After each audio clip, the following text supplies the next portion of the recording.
the day that Jesus curses the fig tree and cleanses the temple. When Jesus cursed the fig tree, he was headed back into the city, and he saw a tree that had leaves, but it didn't have fruit. And he cursed the fig tree, and he said, "Never again will you produce fruit." Now you may ask why that's important or why that's significant, and I'll tell you why.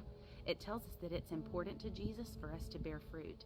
Just as Israel at the time and some of those religious people should have seen that everything pointed to Jesus, they looked like they had a relationship with God, but they didn't actually.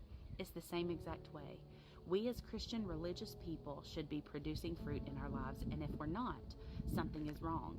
Jesus said you can tell a tree by its fruit. If it's not producing fruit, it's not a good tree. But it's also the day that he cleansed the temple. He said, "It is written that my house should be a house of prayer, and you've turned it into a den of thieves." The religious people, yet again, the ones that he most of the time had an issue with, were charging ridiculous amounts for people to get their sacrifices. He said, "My house should be a house of prayer," and I want to note that how that applies today is anybody is worthy to pray to God. If you are in his house and you are judging the people that come in, no matter what they've done, what they look like, if they're there to have a one-on-one with Jesus. And that house should be a house of prayer for whoever wants to come in. A lot of the events that took place on this day thousands of years ago still apply today. Make sure that you're producing fruit, and make sure that you're not looking down on people, and that you allow whoever wants to have a come to Jesus meeting to do exactly that.